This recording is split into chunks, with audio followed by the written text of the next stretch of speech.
And you're one of the last Olympic champions in this event, Greg.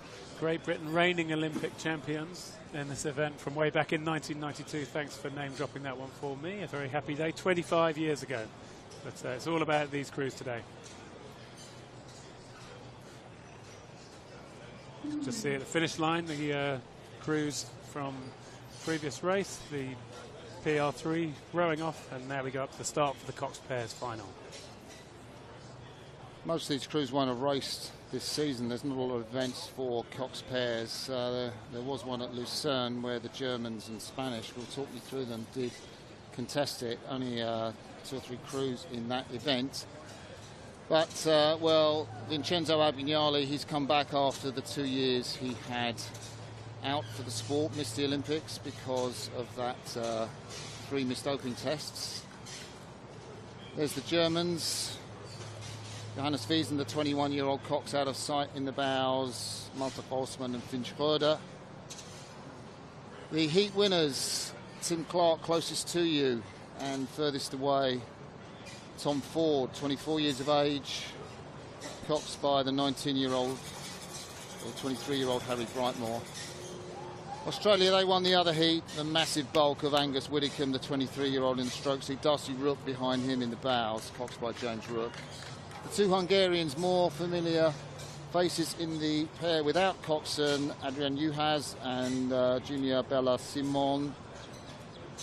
And the Spanish, Jamie Lara Pacheco in the bows and Marco Sardelli Gil, 23 years of age, in the stroke seat. And you get a glance there of the Cox and the information system they have in the race.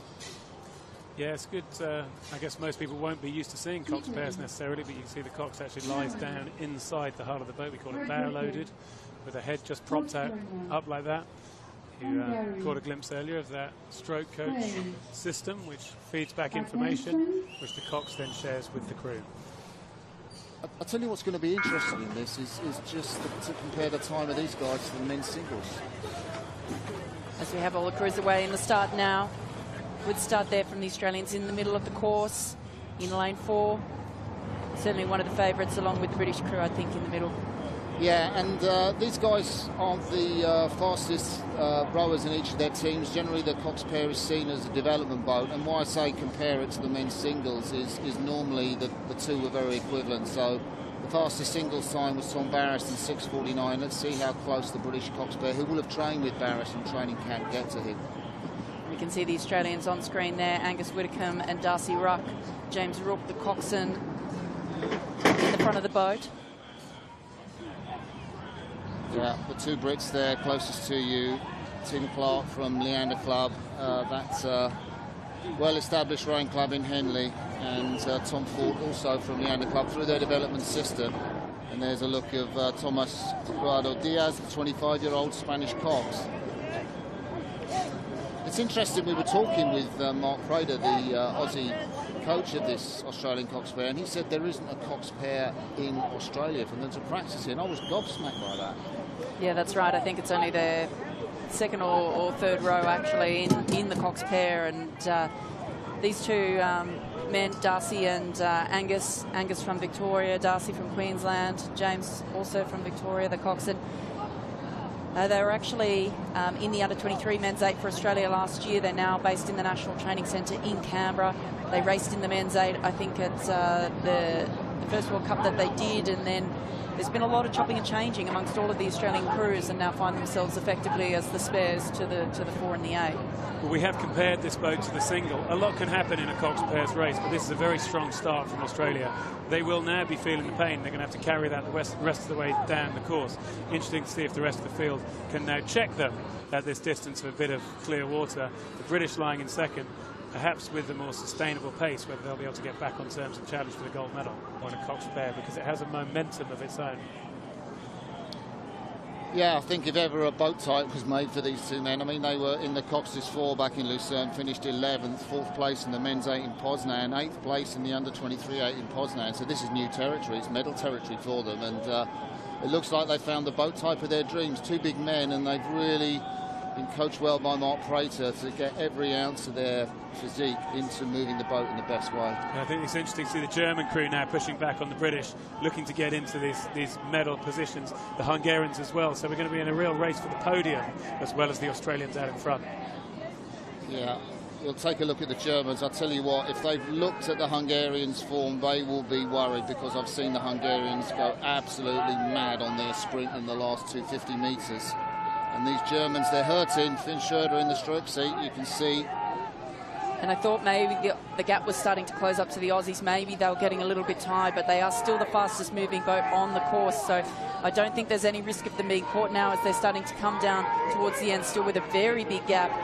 But it is the Hungarians here who are looking to get themselves onto terms and into the medals. Yeah, they've come into the pair with Cox, out of the Cox's pair, because they thought they might have more success. They took the Europeans with a fantastic sprint in Brandenburg in 2016, and for my money, I think they could take the silver in this race. Well, we've compared this to being like a singles race. Anything could happen in a singles race in the last 500.